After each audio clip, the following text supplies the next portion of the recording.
I'm going to be doing it on the floor right in front of him and then make him do it so that way I can finally see because he blurred out the picture of his results. He didn't actually show the joints. He was like, Sean Kincaid said he wanted a picture, so here's the best I got. He goes, if this post gets 200 likes, I'll post the real thing. I think you got close. The problem, it has now, and so I keep editing the number and changing it to a bigger number. You sound like an economist that's never held responsible for the predictions, you know? The bar just keeps sliding. At the time I said it was true, and it keeps being true as soon as I change the number. So that's right. No biggie.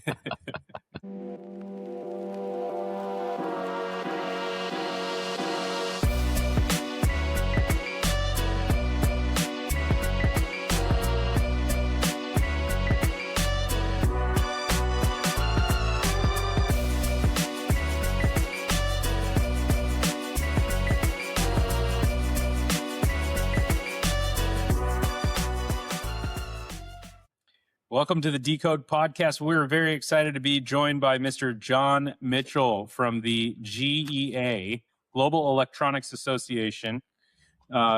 Yes, he is an author, in fact, of Fire Your Hiring Habits. Oh, we're recording? Did I sign that for you? I didn't know. Mine's not signed. I don't know. You guys need to bring it with you. I'll sign them. Okay. There you go. All right. It's on film. We've got proof. So for the one person in the universe that doesn't recognize John, he is the president and CEO of the Global Electronics Association. And I was looking over your resume before you came on, and one thing I liked is that John's an industry guy. He spent time with GE, Alpine, Bose. So definitely been around electronics from early on, and now is the fearless leader of the great Global Electronics Association.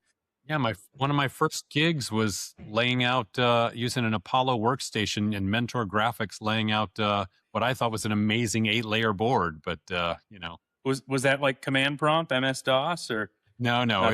We sat in a cave and you had to see all the different shades of colors. And, it's awesome. We called it the cave. I'm not that old, man. Yeah, hieroglyphic PCB schematics. Exactly. I was going to say I had to practice not saying another 3 letters referring to the association. Well, we have IPC standards and we still have IPC certification, so it's still part of us. So I guess I'm going to cut the line and ask my question now because it ties right into this. And I'm sure you've had asked and answered this, but I'm genuinely curious. Yeah. What went into the decision-making process to sort of rebrand?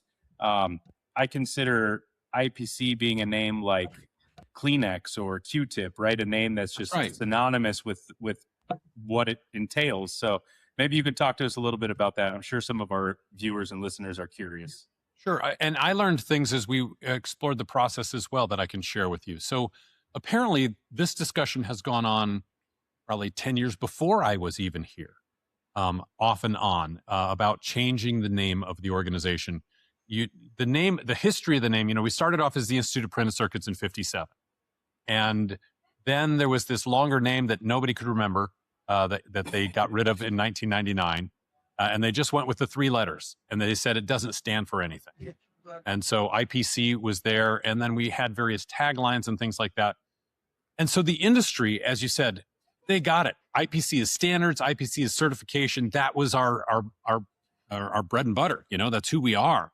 And while that is true, we've also been doing a lot of other things over the last, 15, 20 years that aren't just standards or aren't just certification. And we kept getting boxed into that by industry. Outside of industry, I can't tell you how many people ask me, what does IPC stand for? And I would spend, if I'm meeting with heads of state, and I'd spend 15 minutes of a 25-minute conversation trying to explain what the name meant.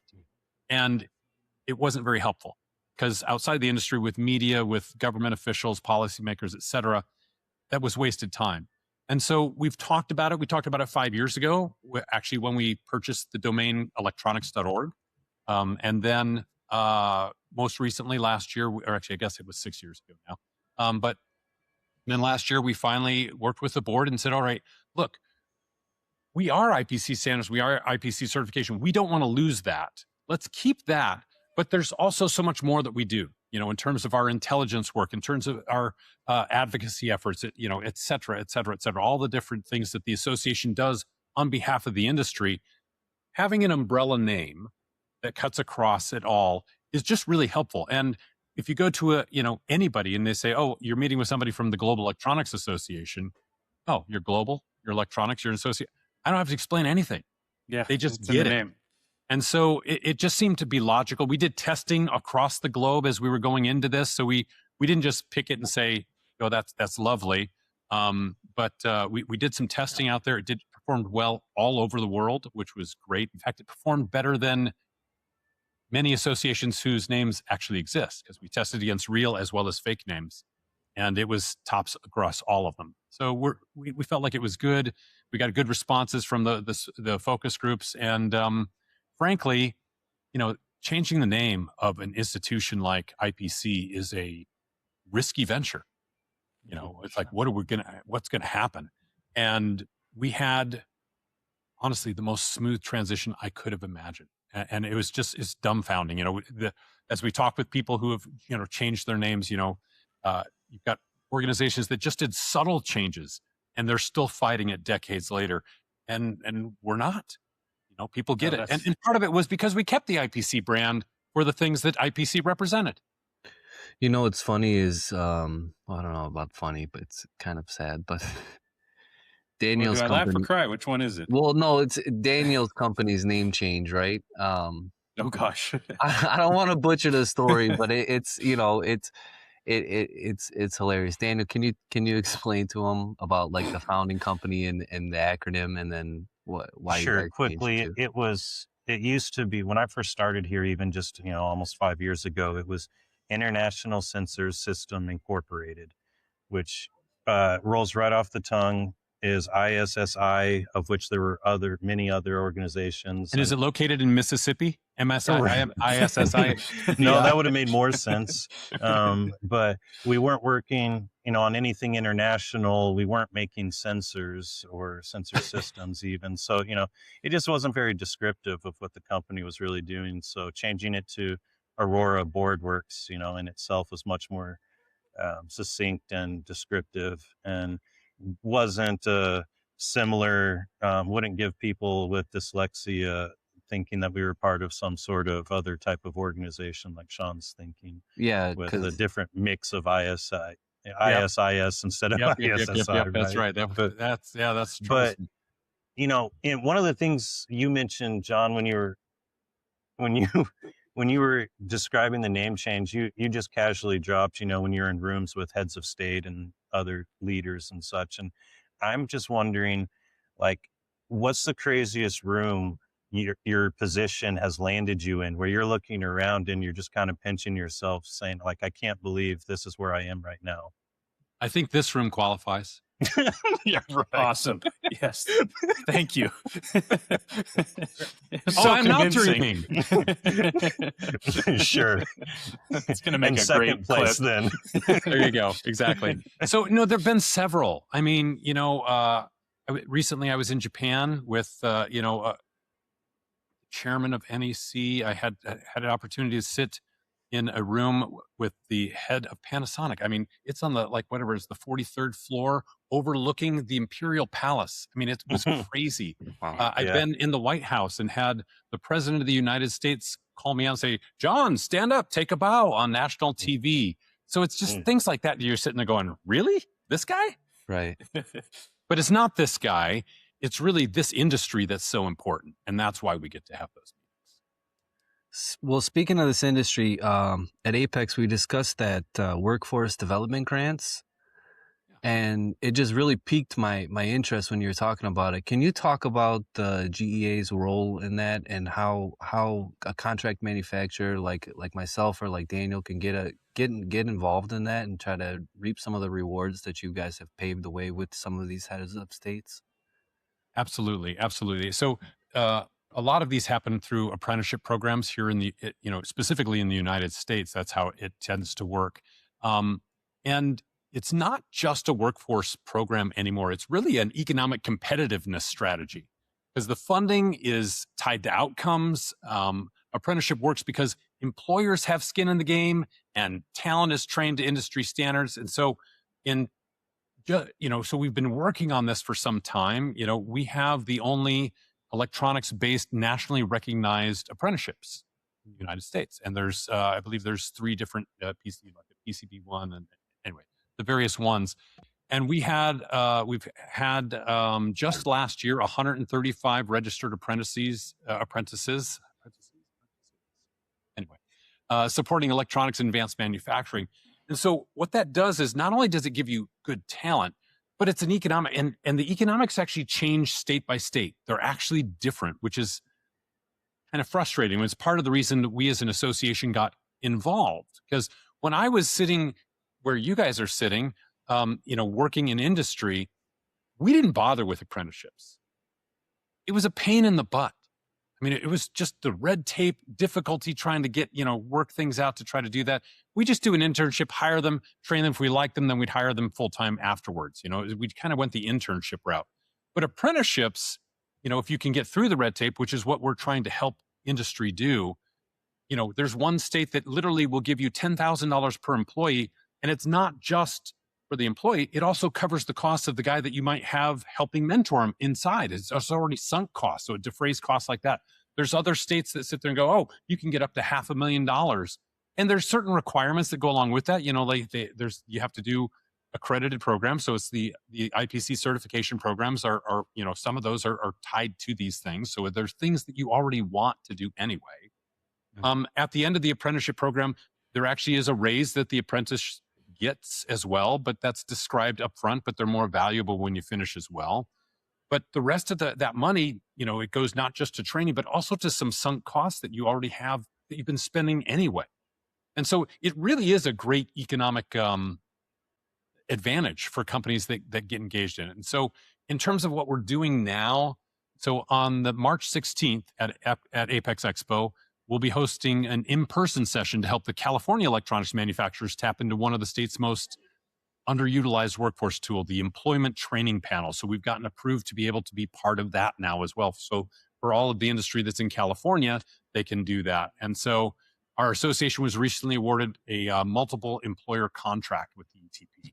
And so it reduces the administrative burden that I was talking about that kept me from doing that stuff back in the day.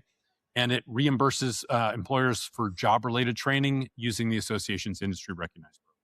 So it's just, if you're facing tight margins, it's another way to pay for that training, level up your workforce. And as you know, I'm a big believer in the workforce because one of our board members shared with me a little bit ago. He's like, John, we can all buy the same components. We can all buy the same equipment. The differentiator is the people. And getting them the best trained and, having the best people is what sets you apart as a company. And so we've invested that on behalf of the industry, and we're going to keep doing it. Did that answer your question? Yes, it did. And like a success story recently, and it's not through that program, but I know Elias recently just went through a local community college? Yeah. Oh, Yeah. okay. There's a community college that does, electronics technician training. And our county has a program that, it's funded. The funds are earmarked. It's there for the taking. That's right. It's there. And it's, the program director, I kept waiting for the shoe to drop. Okay, like where is this 175 pages of paperwork I need to do? But they really just made it so easy. And I said, man, this is great. Why don't more people take advantage of it? And the response was, it's the best kept secret and we don't want it to be. And I kind of feel like that. That's right. Everybody wants to spend that money. Well, Yes. Shameless plug for your guys' program. I mean, we were at one point, I was going to be branching out and trying to do design. And so I was exploring that apprenticeship program that you guys offer for design. And Victoria and Corey were both so helpful. Like they will make, like you talk about waiting for the shoe to drop or all the work you're going to have to do. Like they, on the GEA side, they will handle all of that for you. Like they will get all the available assistance that you know about or that you don't, they'll find it for you. Anything that you do need to do on your end, they spell it out and make it really easy. Yeah. Your guys' job is to make electronics and do the best you can. Our job is to make your job easier. Mm-hmm. Yeah, and especially and you because a do. lot of manufacturers of electronics are not big businesses by any means, right? They're small business. They don't have the resources. So using the association as a force multiplier and kind of an extension of your administrative workforce, it just makes a lot of sense. Absolutely. You guys are, I should just be recording. Oh, we are recording it. Great. I'll just pick it up and we'll put it into our little commercials. Well, it's important because a lot of CMs, they just don't know this stuff's out there. And we always get, we complain that, the government's not doing enough for us, or where are the grants or something like that. And there's opportunities like this, right, that exist. And you just got to put in a little bit of legwork, and the ROI can come about. And Elias's story, although not through your association, has like motivated me to look into this, because, and I don't know if your employee is going to watch or whatever, but he's working out really well, right? Like the intern that you got, and like you can already see it's a good fit, and that's just beautiful. That's music to my ears, because it's tough to find young, motivated people to come in there. I recently sold a piece of equipment, and the guy was saying that's exactly what he does. He hires students and finds out, if they're a good fit together, and then once they get their degree, he gives them a very nice salary, right? And it's just it's a nice progression. They've been with the company forever. They know everything in and out, and they've progressed and they've earned it. It's it just it motivated me, because like you said, we all can buy the same stuff. It's the labor force, right? And training that labor force. And I'm kind of jealous because Daniel, even though I can solder better than him, I'm pretty confident of that. He just got his J Standard certification, and Nice. Yeah. So there's a new one coming out that's actually focused on the just hand soldering workmanship, because J Standard really isn't about that. It's just about knowing it. It's not about doing it. And so you can get that one, Sean, and you can one up him. Wonderful. I will have JBC irons. I'm going to be doing it on the floor right in front of him, and then make him do it, so that way I can finally see because he blurred out the picture of his results. He didn't actually show the joints. He was like, Sean Kincaid said he wanted a picture, so here's the best I got. He goes, if this post gets 200 likes, I'll post the real thing. I think you got close. The problem, it has now, and so I keep editing the number and changing it to a bigger number. You sound like an economist that's never held responsible for the predictions, The bar just keeps sliding. At the time I said it was true, and it keeps being true as soon as I change the number. So that's right. No biggie. Very nice. But that real quick, one thing that stuck out to me from the interview we did with you last year too was you talked about, if you don't like the standards, then change it. There's a committee you can join. Be a part of it. And I want people to know we that don't that's create true. the standards. I love telling people that all the time. I'm like, we don't write the standards, guys. It's the industry that creates the standards. We shepherd the process, and we format it, but we don't write them. Right. It was like, because there's a lot of I don't want to say haters, but I'll say haters online that go about certain ways, and it shouldn't be this way, and that's not. And there's always going to be a critic, right? Yeah, I comment back to him. Well, you can change it, right? Like, you can join the committee and change it, right? If you don't like it, then change it. Talk about it. Well, we've had occasions, and this is why we keep doing revisions, and addendums, because it's not a perfect document. For one, it's just, we're humans, we're making it, and there's always going to be slight adjustments or ways we can clarify it, things like that. But on the other side, this industry is always changing. I mean, imagine if you were trying to use a phone that you had 20 years ago. Yeah. And yet some people want to say, oh, well, the standard shouldn't change over the last. I mean, come on, give me a break. That's such a dynamic industry. Technology changes. Our understanding of changes so fast. Yeah. So you've got standards, and then you've got guidelines. Is the stencil manufacturing only a guideline instead of a standard because you can't trust people like Elias to follow the true standard? He's referring to IPC 7525 Rev C. Well, and we're actually in the process of rethinking about the different kinds of standards there are. You mentioned so there's guidelines that may come out on a very short timeline, 3 to 6 months, maybe as fast as that, because that industry, you don't have enough backward looking data. You think about some of the changes going in new technologies, but you want to have still some guidelines to it that allow it to work with the rest of the industry without trying to capture what's proprietary or something like that. And then, there's anywhere between 2 and 4 different types of standards that we're going to be putting out there. Some are, the very, certified, granular, governments can utilize because they follow the full process. But there's other degrees of standards, if you will, workbooks, guidelines, full-on standards. Then there's legal documents, but we won't get into that. No, don't go there. I'm kind of grinning because I think I can imagine that this is probably great for our audience to hear, because I know we all have these type questions about how, what goes into making a standard. Why is one thing a standard, one thing a guideline? And I think kind of pulling the curtain back on that a little bit is something that a lot of people are going to appreciate. I think, and it just really depends on what the industry need is, really. That dictates that. We don't sit there and say, oh, well, this is this and so it shall be. It's kind of like, what does the industry want? You have a great voice for it, though. If you do. You do. Sunday. I grew up listening to that. I don't know, some race or something like that. Anyway. So Apex is right around the corner. And I mean, I don't know if I'm not selling anything, so I think I can say the Super Bowl, right? I kind of look at it as the Super Bowl of our industry. How's that looking this year? And what's the last maybe handful of years coming out of COVID and kind of progressing back into in-person events? How's that all going currently? So this year is actually very, very good. We're very excited about it. I think you're going to see there's a lot of strength. We should have as many exhibitors, if not more, than we've had since COVID. So it's growing. That's good.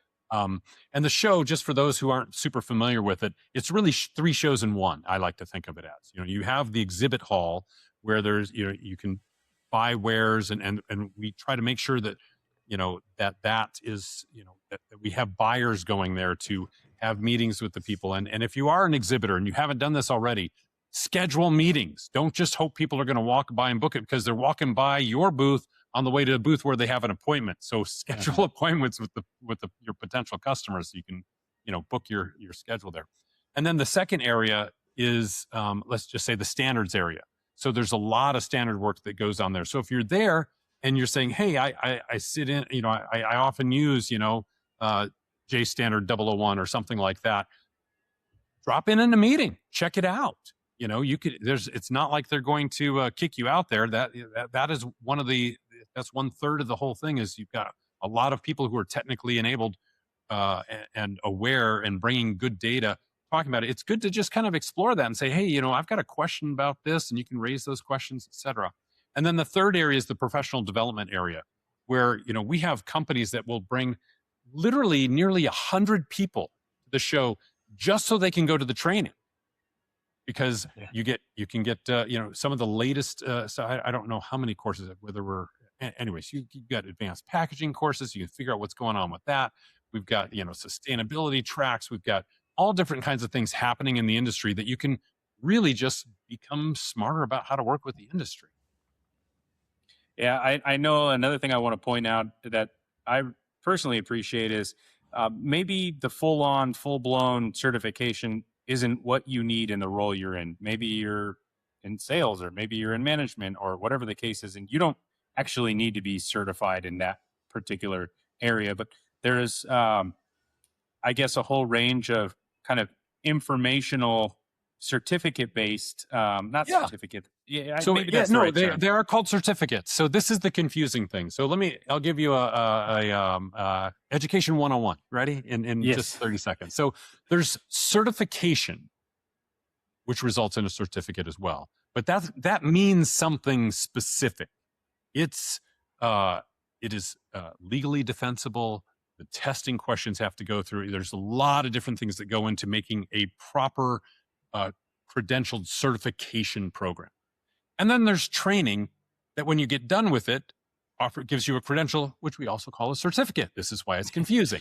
I wish it was called 2 different things. It's just not in the industry. But what you're talking about is saying, look, if I'm in procurement, maybe I don't need to get the full certification, but I can take a shorter course online in the comfort of my own home and all that good stuff and gain a lot of knowledge. I mean, we, again, just like our standards for these types of training programs, we go to the industry. We talk to hundreds of companies and ask, what is it for this kind of thing that people need to know? And they share that with us. And we have a team of instructional designers that use the latest learning science and then craft that knowledge into the stuff so that you'll be able to remember it. You know, it may be a course that lasts, you know, it may say, oh, there's, 12 hours of coursework on, a larger module or something like that. Some of them actually are more, but it's broken into 6 to 8 minute chunks. So that, that's kind of the cognitive limit, polishing off my doctorate in education. It's kind of the cognitive limit. You want to be between 6 and 8 minutes before you're, testing to make sure people haven't lost it, reinforcing that information. Then you move on and then you go read back. So we use all that latest learning science on those programs as well. What is it for people with ADD like me? It's got to be less than that, right? 6 to. I always wonder about that too. In a TikTok, Instagram world where people are like, "Oh man, are you kidding me? That was 90 seconds long. I had to sit through that." Well, actually, my wife gave me a really good compliment the other day I watch a lot of reality TV, and it's not real, right? Yeah. Well, Okay, I don't just know. joking. All right. So I watch a lot of Real Housewives of Orange County. We're just going to get real tonight. Okay. So, it was like season 8 or whatever. Did I see all three of us shaking our head at that? Yeah. I don't know. I'm used to it. I was raised by women, so it's, I'm going with that excuse. But, they're on like season 20 and this was season 8. We were watching the show and I'm like, oh, is this the episode where Tamara rolls the Jeep on the sand and then Vicky has to go to the hospital and Heather breaks her thumb? And she's like, your memory when you care about something is just amazing, because like there's something about me when I'm focused and attention and just you got it. I got it forever, right? It's just locked in there. But if it's something else or something boring to me that just doesn't stick, I don't know what it is. Yeah, for me it's movies. I remember movies. My wife and I there was a YouTube channel. It was something like 100 movies from the 80s, and they gave you 7 seconds from somewhere in the movie, and so if you could name the title. I missed 3. Wow. I'm that way with music. You can give me the first like 3 notes of a song and I'll exactly. But it's the things that you care about. And so that's what we try to do with this learning science, right? The instructional designers are trying to present it in different ways so that you can get the information in lots of different modalities. A lot of people sit there and say, oh, I'm a visual learner or I'm an audible learner, or, and the truth is nobody's one of those things. The more modalities you use, the more you'll retain. Mm-hmm. And so, if you can sing about your, resistor values, at the same time that you're looking at that, and so you do these different things, it'll stick better. You go from like 70% to 80% to 90, 93, 94. That's what our calls are like when we're not recording. We just sing our daily experiences to each other. They're not. They do occasionally. Daniel does occasionally sing. It's got a beautiful falsetto. Yeah, that's great. Really nice.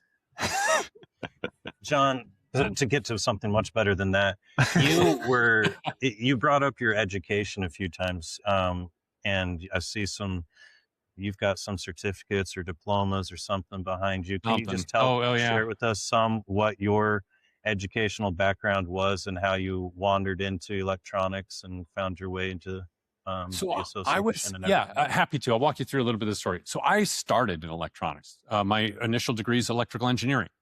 Okay. And I tell this story, so it's going to sound old to people who've talked to me before. You know how it is when you get old, you tell the same stories all the time. My wife calls them quarter stories. She says for every time she has to listen to a story that I've already told, I have to pay her a quarter. And so I don't like telling these stories around her because I get poor really fast. But no, I started off as an electrical engineer, and I remember as an electrical engineer, somebody asked me at university, they're like, oh, are you going to get your MBA? I'm like, no, those guys are the devil. All they care about is money. I'm going to be pure. I'm going to make the science, we're going to do great things. It's going to create cool stuff. And then I got into the industry for a little while, and I'd been there, I don't know, about 7 years or so. And it was like, oh, stink. You kind of need money to make all this stuff happen. Mhm. So I actually finished my MBA about a decade after I finished my double E, and went and got an MBA. And then it was like, oh, those government people, they're the devil, you know, and now I have to work with advocacy. And so I'm, you know, so what it's the thing you don't like that causes you problems that you just need to learn about it and figure, oh, I need to know how to use this, et cetera. Sure. So after my MBA, a decade later, I got a doctorate in education. That was, at the time I wasn't actually working in industry. I was working with universities at the time. I was running another nonprofit called the Golden Key International Honor Society. And as part of that, we were working with like 400 different universities around the world. I had the opportunity to meet with a lot of presidents of universities. So I thought it would be a good idea to understand what they're going through so we can figure out how we as an association could help them. Sound familiar? Yeah. Anyway, so I got a doctorate in education so I could speak their language. And as it turns out, then the opportunity to come to IPC, then now the Global Electronics Association, was kind of the juxtaposition of everything I've done in my life. So started off electrical engineering. As I mentioned, you know, I had the chance to do the board layout. You know, I developed an intermittent windshield wiper for Honda. You know, I developed the 1992 Honda Civic radio. Mine. I did that one. That's so cool to be able to say that. You know, so that kind of stuff. And then the business side of it, because I'm working with business people as part of this association all the time. Most of my work had been done, you know, somewhere Japanese companies and other things. So I've been global for a lot of this. And so the international aspect came in. The education piece on my doctorate ties directly into, you know, a big portion of what we do is we're trying to lift the education burden out of industry and help support that. So you guys don't have to become education institutions on your own. And then there's the nonprofit aspect, as I did in the other one. So it's literally like all 5 of these steps throughout my career. This is the juxtaposition of all of them. And so that's kind of how I got here. So I get to play in the electronics area. I get to play in the business area. I get to play in the education area. I get to do the international thing. I do the nonprofit. So it keeps me enjoying life. So it's great. Do you like public speaking? Do you like doing your presentations at big events? Do you get nervous before? I do. I do get nervous. Absolutely. I worry I'm going to fail you guys. I'm going to get up there and go, and they're going to go, what? And I'm like, so everyone shares that. Let me read that again. No, I do get nervous just because I want to do a good job. I'm here representing the industry. And so I want to make sure that I don't sound like an idiot. I don't like sounding like an idiot. You know, I know I do occasionally, but you know, you try to prepare so you don't do that. My whole life, I've had to do public speaking. So like in our church growing up, as of like age 12, you would give talks in front of the congregation. And so it's not like I'm afraid to get up there. It's just, I'm afraid I'm not going to do a good job. It's funny you mentioned the idiot thing, because I recently have taught a class on component placement for students for the SMTA. And the first thing I said to them is and I say this often, and I feel weird saying it sometimes, but I always say, I don't mind being the idiot in the room as long as somebody lets me know I'm the idiot in the room. Because if I'm if I'm out there and I'm talking about what I think I know about, Sean, your fly's undone. Please tell me. Don't let me just wander around all day. Right? You know? Thank you. Yeah, and then I'm no longer the idiot in the room because I spoke up about what I thought. Right. So it's okay. You know, and I'm wearing sweatpants, by the way. So there's no. You're good. It's a business up top and then casual below, right? So, yeah. But yeah, I was interested on your story because and now I'm even more interested of what's next. What could possibly be next for you? You know, I mean, this is, like you said, everything is combining perfectly. The thing is I've been here almost 14 years at the association. Can you believe that? No. 14 years just after Apex. It feels like 14 months. Because it's going so fast, because it's always changing. There's always something new to do. We've got to evolve in this way. We got to change that way. We got to lift over here on the advanced electronics packaging side. Oh no, now we got to focus on design. Hey, it's sustainability. It didn't go away. It wasn't just a passing fad. It's actually, you know, changing what we need to be doing. All of this stuff is changing all the time. And so I don't think I'm going anywhere. I got a personal question for you on that as well, and I think Is the answer 7? No, I think I Okay. think a lot of CMs are going to be in the same mindset as me.